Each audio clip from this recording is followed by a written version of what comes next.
Well, good morning, guys. It's Pastor Andy, and we're continuing with devotions on the deck this week. And we're in Matthew chapter 4, and we've talked about Jesus as he's walking down the coast, and he sees two guys, Simon, who's known as Peter, and Andrew, and he calls to them, and they follow him. And then as soon as that happens, in verse 21, we're going to continue our story. It says, a little farther up the shore, he, that's Jesus, saw two brothers, James and John.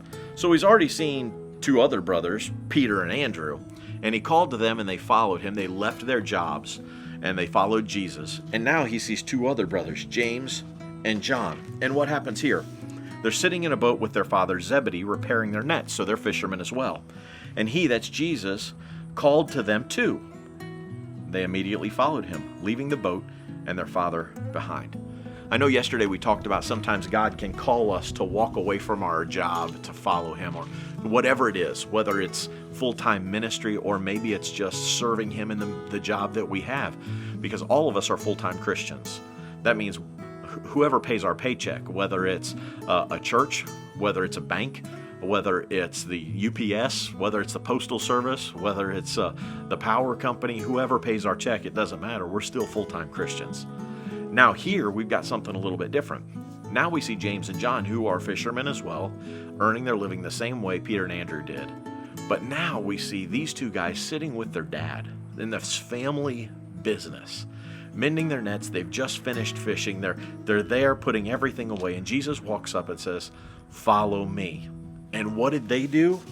It says they immediately followed him, leaving the boat and their father behind. That's tough.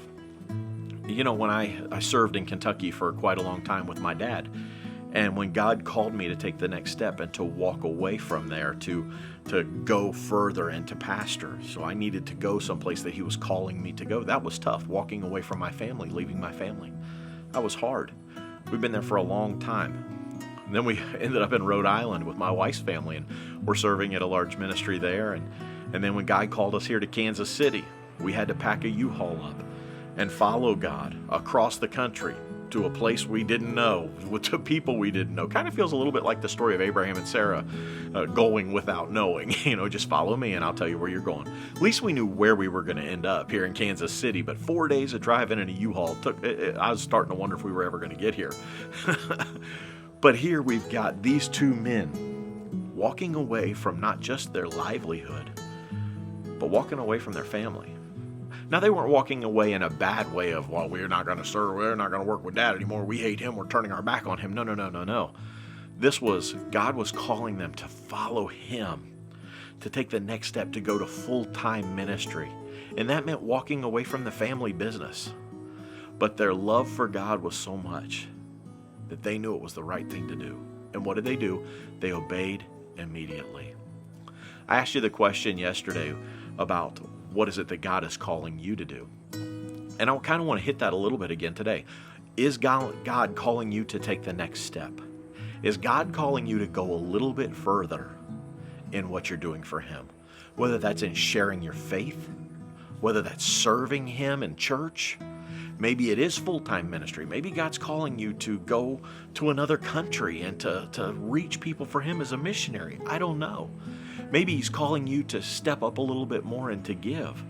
I love the story of a pastor in California. I've read a lot about him, but he decided that he was going to, and this is a younger guy, he decided when he first took this church that he was going to start tithing at 10% there at the church. And then every year he was there, he upped at 1%. So every year he's gone from 10 to 11 to 12 to 13 to 14, 15, 16, all the way up. And now that percentage is quite high. But God called him to do that, and he obeyed, and God blessed him for it because his heart, God had given him that gift of being a giver. That's one of his talents. Has God given you that gift? What is it that God has gifted you with? Are you using it for him? And is he asking you to take it to the next level? Is he asking you to go a little further and to do more for him? Be willing to walk away from everything to serve him. He may not want you to do it. He may not have you do it, but maybe he just wants to see if you're willing to do it. So if God called you to do something, would you be willing to do it? And if you'll tell him, God, no matter what the question is, the answer is yes, I guarantee you he's going to tell you what the question is. It may be something big, it may be something small, but we have to be willing to serve Him with open hands. God, everything I have is yours, including my life. Anything you want, the answer is yes. I encourage you to get into God's Word. Read it. Make that decision that you'll do whatever He calls you to do. And until tomorrow, God bless you and have a great day.